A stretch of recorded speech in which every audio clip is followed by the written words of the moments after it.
Mejora tu sonido, parte 2. En el vídeo anterior, pues hicimos un bending sencillo, así que vamos a ponerlo más difícil.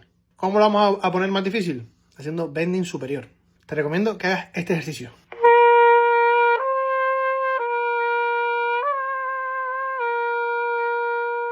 Y lo puedes ir ampliando pues poco a poco.